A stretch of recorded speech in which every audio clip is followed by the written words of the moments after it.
Hello అండి. Welcome back to కొలువుల బడి official YouTube channel. Guys, రేపు నిర్వహించబోయే గ్రూప్ 2 ఎగ్జామినేషన్ సంబంధించినటువంటి ఎవరైతే ఎగ్జామ్స్ రాస్తున్నారో వాళ్ళందరికీ ఆల్ ద బెస్ట్ అండి. ముందుగా ఫ్రెండ్స్, ఇక్కడ చూసుకున్నట్లయితే చాలామంది క్యాండిడేట్స్కి ఎవరైతే కొత్తగా రాస్తున్నారో ఈ గ్రూప్స్కి సంబంధించినటువంటి ఎగ్జామినేషన్ వచ్చేసి ముందుగా ఈ గ్రూప్ 2 ఎగ్జామినేషన్ వచ్చేసి మనకు ఓఎంఆర్ బేస్డ్ ఎగ్జామినేషన్ అయితే ఉంటుందండి. సిబిటి అయితే కాదు. మనకు ఖచ్చితంగా బబ్లింగ్ ఉంటుంది కాబట్టి ఖచ్చితంగా మీరు కొన్ని డాక్యుమెంట్స్తో పాటుగానే మీరు blue or black ball point pen అయితే తీసుకెళ్లాల్సి ఉంటుంది. ఫ్రెండ్స్, ఇక్కడ చూసుకోవచ్చు అండి. ఆన్సర్ షీట్ అనేది ఈ విధంగా మనకు శాంపిల్ రూపంలో చూపెట్టడం జరుగుతుంది. ఈ శాంపిల్ వచ్చేసి మనకు కమిషన్ నుంచి తీసుకోవడం జరిగింది.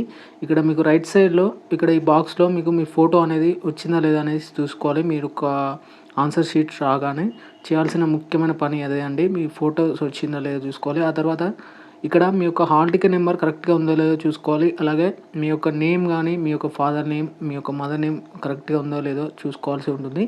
నెక్స్ట్ వన్ వచ్చేసి అలాగే మీ యొక్క సెంటర్ కోడ్ సంబంధించినటువంటి ఇన్ఫర్మేషన్ ఒకసారి క్లియర్గా చూసుకున్నాక నెక్స్ట్ ఏం చేయాలంటే మీరు ఇక్కడ క్వశ్చన్ పేపర్ బుక్లెట్ నెంబర్ అని కనబడడం జరుగుతుంది కదా. ఇప్పుడు ఈ క్వశ్చన్ పేపర్ అంటే నార్మల్గా ఆన్సర్ షీట్ రాగానే ఇవైతే ఫిల్ చేయొద్దండి.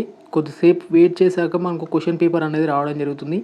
క్వశ్చన్ పేపర్ వచ్చాక మీరు ఏం చేయాల్సిందంటే ముందుగా ఇక్కడ నార్మల్గా క్వశ్చన్ పేపర్ సంబంధించినటువంటి లెటర్స్ నార్మల్గా ఇట్లా ఉన్నాయనుకోండి. ఒక 2, 3, 4, 5, 6, 7 అండ్ 0, 9 సంబంధించినటువంటి ఇన్ఫర్మేషన్ ఉంటే మీరు ఇక్కడ 2 అని ఇక్కడ క్లియర్గా బాక్స్లలో వేయాల్సి ఉంటుంది. ఇక్కడ ఈ 2కి సంబంధించిన దగ్గర మీరు ఖచ్చితంగా దాని సర్కిల్లోనే బబుల్ అయితే చేయాల్సి ఉంటుందండి. అవుటర్ లైన్ అయితే గీయొద్దు. ఖచ్చితంగా మీరు ఆ సర్కిల్లోనే బబుల్ చేయాల్సి ఉంటుంది. ఇక 3కి సంబంధించినటువంటి లెటర్స్ ఎక్కడ ఉందో 3కి సంబంధించినట్టు దగ్గర బబుల్ చేయాల్సి ఉంటుంది. ఇక్కడ అన్ని బబులింగ్ సర్కిల్స్ అనేది ఫిలప్ అయితే చేయాల్సి ఉంటుంది.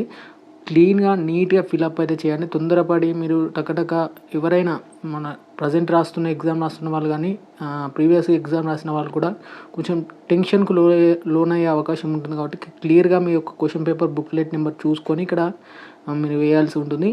అలాగే ఇక్కడ చాలామంది క్యాండిడేట్స్కి ఏంటంటే గ్రూప్ 2 సర్వీసెస్ పేపర్ నెంబర్ సంబంధించినటువంటి పేపర్ దగ్గర రోమన్ నెంబర్స్ వేయాలా లేకపోతే నార్మల్గా నెంబర్స్ వేయాలా అనేసి చాలామంది అడగడం జరుగుతుంది. ఇక్కడ నెంబర్స్ ఏవి వేయండి. ఇక్కడ 1 సంబంధించి 1 కానీ మీ యొక్క పేపర్ బట్టి 1 కానీ 2 లేదా 3కి సంబంధించి 4 సంబంధించి అయితే వేయాల్సి ఉంటుంది. ఇక్కడ ఫర్దర్గా ఇక్కడ అప్డేట్ చేస్తాను నేను ఖచ్చితంగా. ఇక్కడ వేసినాక ఇక్కడ 1 అని రాసాక ఇక్కడ మీకు 1 దగ్గర అయితే చిన్న బబుల్ అయితే ఉంటుంది. ఆ బబుల్ని అయితే ఫిల్అప్ అయితే చేయాల్సి ఉంటుంది. ఫ్రెండ్స్, ఇక్కడ మీ యొక్క సిగ్నేచర్ అనేది మీకు హాల్ టికెట్ పైన ఏ విధంగా ఉంటుందో ఆ విధంగా సిగ్నేచర్ పెట్టాలి. ఇక్కడ ఈ కార్నర్లో అయితే మీకు ఎలాంటి అఫీషియల్ చూస్ అనేది ఇక్కడ ఇన్విజిలేటర్ గారు అయితే సైన్ అయితే చేయడం జరుగుతుంది. ఇది ఇక్కడ ఈ బాక్స్ అయితే మీరు ముట్టుకోకండి. కేవలం ఇక్కడ మాత్రమే మీరు సైన్ చేయాలి. విత్ ఇన్ ద బాక్స్, ఈ బాక్స్లో మాత్రమే మీరు సైన్ చేయాల్సి ఉంటుంది. క్యాండిడేట్ వచ్చేసి ఇక్కడ మీ యొక్క డిక్లరేషన్ ఉంటుందండి. ఈ డిక్లరేషన్ యాజ్గా ఇక్కడ ఎలా ఉందో అదే విధంగా ఇక్కడ రాయాల్సి ఉంటుంది. విత్ ఓన్ హ్యాండ్ రైటింగ్ అన్నమాట. ఇంకా నెక్స్ట్ వన్ వచ్చేసి మీకు ఇక్కడ బబ్లింగ్ ఎక్కడి నుంచి స్టార్ట్ చేస్తారంటే చాలామంది క్యాండిడేట్స్ కొంతమంది అభ్యర్థులు ముందుగా పేపర్ 1కి సంబంధించి క్వశ్చన్ నెంబర్ 91 నుంచి స్టార్ట్ చేయడం జరుగుతుంది. మీ ఇష్టం అండి, ఎక్కడి నుంచి స్టార్ట్ చేసినా పర్లేదు. బట్ మీ యొక్క బబుల్గా అయితే మొత్తం అన్ని ఫిలప్ చేయడానికి అయితే ప్రయత్నం అయితే చేయండి. దీనికి సంబంధించినటువంటి పూర్తి ఇన్స్ట్రక్షన్స్ కూడా ఇక్కడ కేర్ఫుల్గా చెక్ చేసుకోవచ్చు. మీ యొక్క ఫాదర్ నేమ్, మదర్ నేమ్ వచ్చిందో లేదో చూసుకోమని అంటూ కూడా ఇక్కడ క్లియర్ కట్గా మెన్షన్ చేయడం జరిగింది. కమిషన్ వచ్చేసి మీకు ఎలాంటి ఆన్సర్ షీట్కి సంబంధించి కానీ క్వశ్చన్ పేపర్ సంబంధించినటువంటి ఎలాంటి డౌట్స్ ఉన్నా కానీ ఖచ్చితంగా ఇన్విజిలేటర్ గారికి అయితే ఒకసారి ఇన్ఫార్మ్ అయితే చేయండి. ఏమైనా క్వశ్చన్ పేపర్ సంబంధించి జిగ్జాగ్ క్వశ్చన్స్ వచ్చినా, పేపర్ చినిగినా కానీ మీకు సీల్కి సంబంధించి ఏమైనా రాకపోయినా ఖచ్చితంగా మీ యొక్క ఇన్విజిలేటర్ గారితో మీరు ఇన్ఫార్మ్ అయితే చేయాల్సి ఉంటుంది. ఇక్కడ 150 క్వశ్చన్స్ వచ్చాయో లేదో చూసుకొని first of all question paper ఇవ్వగానే వీటికి సంబంధించిన పూర్తి ఇన్ఫర్మేషన్స్ కూడా నేను ఆల్రెడీ అన్ని వీడియోస్లో చెప్పుకుంటూ వస్తున్నాను. అలాగే మీరు కరెక్ట్గా డార్క్ సర్కిల్ చేసినటువంటి ఇన్ఫర్మేషన్ చూసుకోవచ్చు. ఇక్కడ క్లియర్ కట్గా మెన్షన్ చేయడం జరిగింది.